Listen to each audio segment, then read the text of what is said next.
Welcome to Hawks Nest. Today is Friday, April 21st. My name is Matt Cagle, and I'm joined alongside Mark Grogan and Chandler Davis. Starting off with tennis, they enter the OVC tournament as the number 1 seed this weekend after their massive unbeaten streak.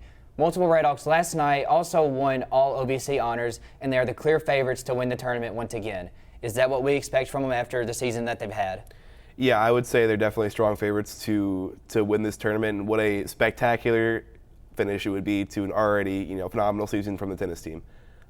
They've been nothing short of dominant in their conference, and I'm looking forward to hopefully seeing them play in the regional tournament and make some noise there. But yeah, great season so far. Really, really fun to watch. Really special what these ladies are doing. Yeah, they're actually in Paducah, Kentucky right now. They'll play this Saturday at 10 a.m. against the winner of number 4 Tennessee State and number 5 Lindenwood. So we wish them the best of luck with that. Moving on to baseball. They swept Tennessee Tech last weekend, and they will play the number 2 team in the OVC, Morehead State, this weekend. Mark, you mentioned in last week's show how that series against Tennessee Tech could potentially be a trap series before this series against Morehead State. It was not. They handled their business, came away with the sweep, and now it's time for them to prepare for the biggest series they've had so far this year. Well, yeah, you said it. They took care of business. They did exactly what we needed to do. They didn't let the weaker opponent get in the way of, their. They didn't let this coming series against Morehead get in the way of what they needed to do this weekend against Tech. And I know Javon Mason ending the game in dramatic fashion on Saturday with a go-ahead home run. Really, really cool stuff. Really fun to watch. But this is the most important series they've had this season coming up against Morehead. So I think if our pitchers continue to show out and Lincoln Andrews and Javon Mason continue to produce at the rate that they've been producing, we're going to be tough to beat. It's going to be a bloodbath. And Chandler, what's the preparation like going into a big game against a team that you have to beat? Is there a different kind of mental preparation, physical preparation that goes into a game before a game like that? I'd just say there's just a different kind of mindset you have to have. Like, you've got to go in there and kill. It's just different than any other game. It's like there's games, we're gonna get this, but you have to go in there and win. So you just have to prepare differently. Have to stay focused. It starts like the day before the game even happens. So. Well, a little interesting fact about Morehead State's baseball field. It's interesting. It's interesting to say. Interesting is a kind way of putting it. Yeah, but go and Google a picture right now of Morehead State's baseball field. It is the goofiest looking field.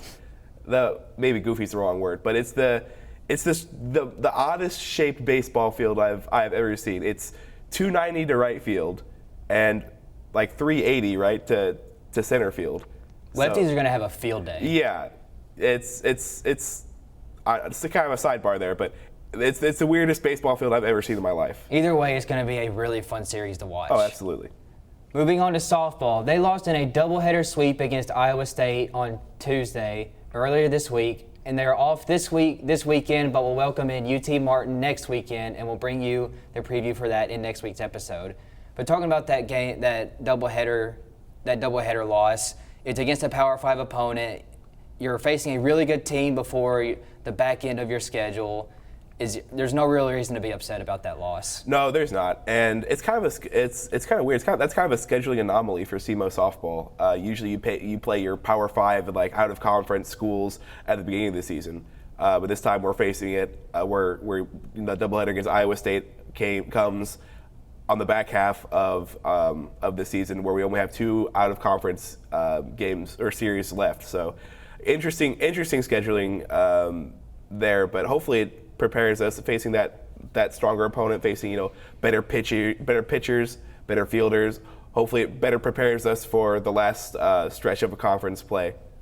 And we can't forget they beat Ole Miss earlier this year, so we know they can play against higher level opponents. Yeah, absolutely. This is a very skilled, very talented team. I know that they have it in them. But yeah, we'll just have to see when conference play comes. Or when conference play ends, we're likely to be the 1 seed. So again, favored to win the conference, but we'll just have to see how it goes. Now, a special little basketball section. Mark had a question submitted to him earlier this week. Mark, what is going on with basketball? So kind of some interesting drama going on here. This question was submitted by Bruce Bixler, who asks, why did Rob Martin take down his Instagram post of him committing to SEMO? So thank you for that question, Bruce. And if you want to submit a question for us to talk about, my email is mngrogan1s@semo.edu. Feel free to submit whatever questions you have about SEMO sports, professional sports, or anything related to that. We'd be happy to answer it. We'd love to talk about it. So, Bruce, to answer your question, I don't know. It's whatever it is, it's not good. Right. Yeah, it was. For those who don't know, Rob Martin was the Missouri 6A Player of the Year. Very skilled, very talented player in high school. He committed to and played for the Indiana State Sycamores of the Missouri Valley. Didn't really do much for them. He was kind of a bench player. Didn't see a whole lot of action. He verbally committed to SEMO at the end of this season via his personal Instagram account. He's basically the same player as Philip Russell. He's a 5'10" fast point guard who can shoot the lights out. But yeah, he took his Instagram post off of his committing to SEMO. And just as a reminder, a verbal commitment does not obligate you to play for that school, because you're just posting on Instagram that, hey, I'm going to go play at SEMO is not an official commitment to play at that college. You're not signing your line on the Right.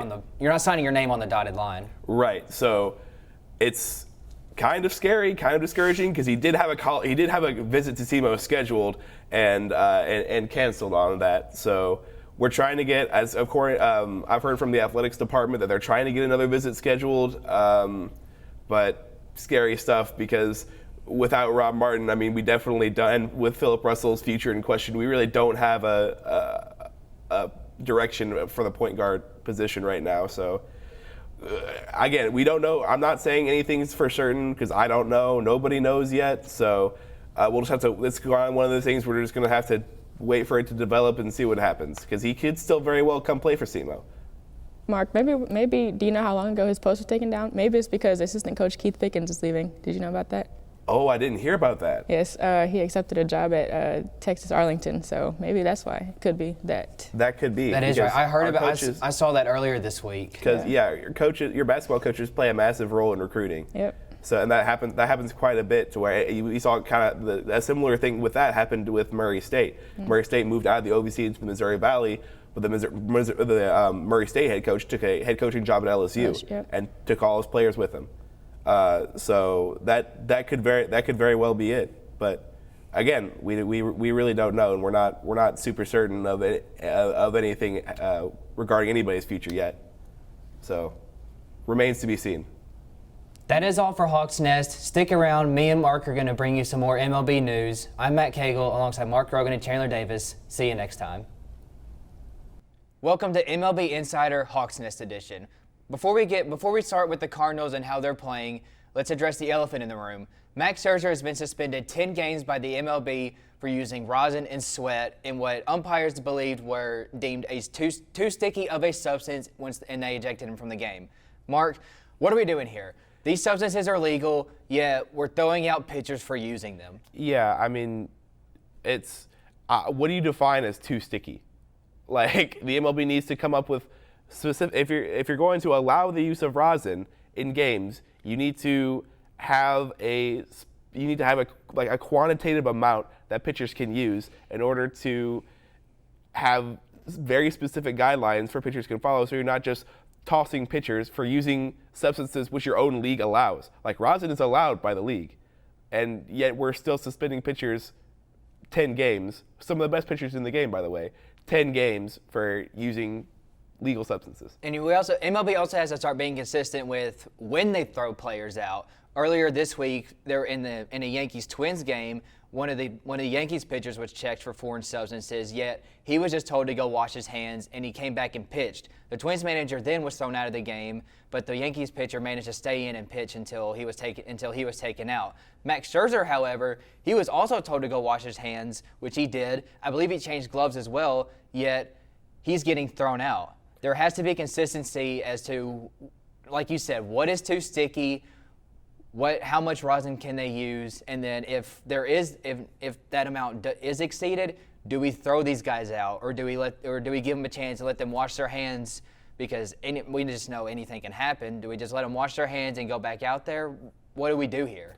Yeah, well, from a player's perspective, it has just to be so frustrating with these regulations, because I understand the MLB's need and their concern with controlled substances during the games, because it's kind of a sidebar here, but if you remember that Trevor Bauer interview where he just used, I believe it was a combination of sweat, pine tar, and rosin, and which were all substances which were allowed by the MLB in last season in 2022.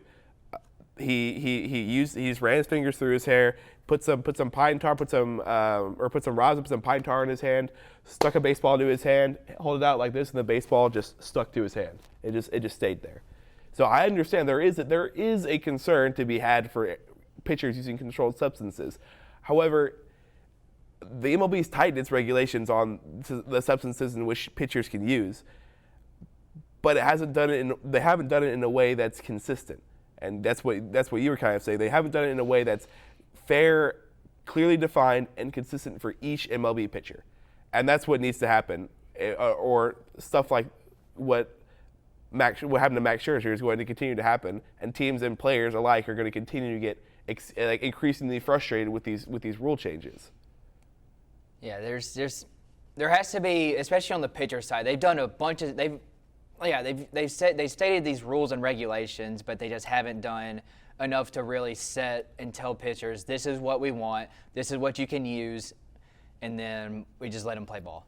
Yeah, there are, I wouldn't say there's no, but there aren't enough quantifiable regulations. Yeah, that's a better way of putting it.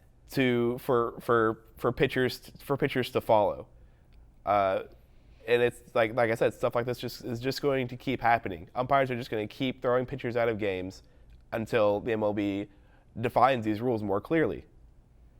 And it's just, it is as a fan of the game, it's frustrating. It's frustrating to watch, and I would imagine it's just as frustrating for fans of Justin Verlander, for fans of that team.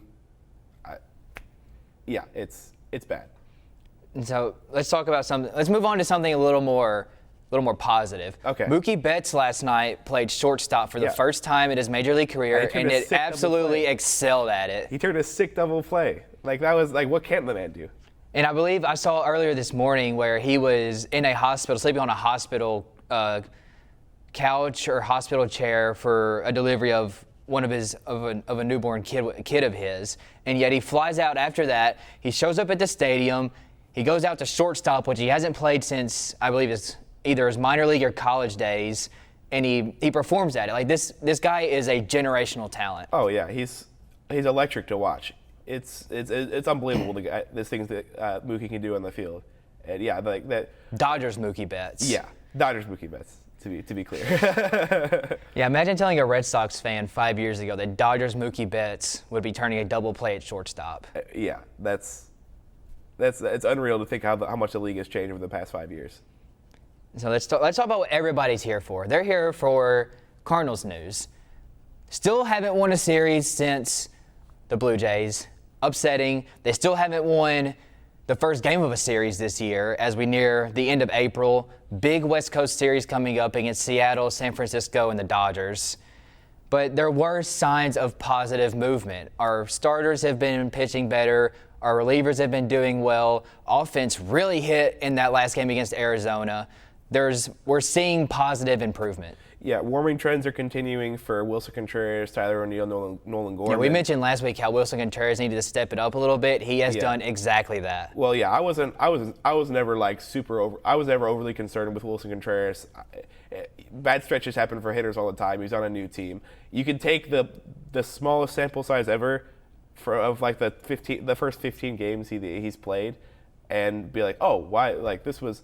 And then you can like smash your keyboard on Twitter and be like, "Well, the Cardinals are. Why did we ever sign that?" And then he's well, would you look at that? He's performing at the way he's been performing for the past 10 seasons that he's been a professional baseball player. So yeah, not overly surprising to see Wilson Contreras, but it is very encouraging. That is very encouraging to see. Pitching has been better, but overall, Jordan Montgomery's start was it was a wild one to say the least. Yeah, he just had the one inning that got away from him. He got shelled, but you had the double that was off of a bouncing ball. Like that kind of just sums up this first month for St. Louis so far. Yeah, the ball that Vladimir Guerrero out into left field and scored 2 runs. I mean, that's it's like at that point, at some point, you just put your hands up and say, what can you do about that? It's a ball in the dirt, like right. But as it's good to see us the offense explode in that last game against Arizona. Needed that win desperately, but knocked Madison Bumgarner out of the league. Knocked Madison Bumgarner out of the league. Also, that was hilarious. I watched that clip, and I still have no idea what he's mad about. Like Wilson Contreras was just playing baseball. Like he's just playing the game of baseball. He's just yelling at him. It's just what Mad Bum's known for. We've seen it for all these years now. Yeah. Even going back to when Yasiel Puig played for the Dodgers, those two were going at it constantly. You have the home run that Max Muncy hit against Bumgarner when he told him to go get the ball out of the ocean. Yeah. Like of course I enjoy the fieriness from Bumgarner. I do. I think it's one of the best things in the game. The dude was absolutely electric in the postseason when the Giants went on their magical runs. But it's at some point it's just like it just feels like an old guy yelling at the clouds. Like it's just like at some point it's just kind of sad. It's like what are you doing? And I was watching MLB Network, and one of the analysts who used to be a pitcher, he kind of gave a pitcher's perspective of it, and he was like his perspective was everything is going wrong for me. And then you come up and you make a big swing like that, and you make it sound, and it's almost like taunting me. It was his perspective of it, and while I can see that side of it, it's part of baseball. It's like it's swinging it. He threw Wilson Contreras a meatball. He just missed it. He had a reaction after it, and then he walked him after that. Wilson absolutely bat flipped He pimped that walk. That was hysterical. And then that's when the offense really exploded after that. Yeah, and it's not really a cheap contract. I think it's like 12, 13. They're eating up $34 million. 34. Oh wow. Okay, that's a lot bigger than I thought. But yeah, that's not a cheap contract just to eat, to be dead salary. But yeah, that was pretty funny. Wilson Contreras pimping a walk on Madison Bumgarner. And looking ahead to the end of April, you've got Seattle this weekend, and then I forget the order, but they'll also have San Francisco, then the Dodgers. Well, these are, or at least Seattle and the Dodgers are playoff contending teams. The Giants can be as well. We saw a couple of years ago they had a magical season, but this is still a big road trip, one that they have to take advantage of, kind of figure. This is where they really find out who they are. Yeah, this team's really got to do some soul searching on this road trip, and you know, as the late Yogi Berra said, it's starting to get late early. This team, you know what? The slow start, I would say, is not that big of a surprise, considering the starting pitching situation. I do think the starting pitching will continue to improve, and I do think there is hope for the future that it'll get better. But no, I don't think it's not surprising that this team is not playing great early. As I said, this is a super important road trip coming up. We have to start picking up some series wins. We have to start off with series with a win. We have to start off the begin series with a win. Yeah, it's there's positive signs all around, but we have to put it together. Everything just has to come together for us to really play like I know that you know. That everybody knows they can. That everybody knows they can. Before we close, let's talk about Nolan Gorman. That dude is absolutely mashing. He's the best hitter on the team. And then his grand slam in that last game against Arizona. Electric. It's just like he has to be in the lineup every day. Doesn't matter where he's playing. Doesn't matter if he's DHing. He has to be in the lineup every single day. Yeah, and even like he's been our best hitter this season, and it's super exciting and super fun to see these young stars, your Jordan Walkers, your Nolan Gormans, come into the prime time and really excel. Another player, kind of an underrated player that I think has really been hitting well is Alec Burleson. I know you have like that outfielder jam, but I don't know how you can keep him out of the lineup against lefties. Yeah, he's hitting the ball hard. He's not always fun. The ball isn't always landing, but he is hitting the ball extremely hard. Exactly, and even players like Brendan Donovan, who has been so-so this year so far, but he's he's really one thing that Donovan was really working on this season was hitting for power, because he had great average in OBP, but slugging was not necessarily all there, right? Because he would just knock for singles. He had a good walk rate. He would get on, but that's another thing that I think that is taken to be considered when given our outfield situation. We just know this lineup can tear up and down 1 through 9 if they're all hitting well. Right. That is all for MLB Insider Hawks Nest Edition. See you next week.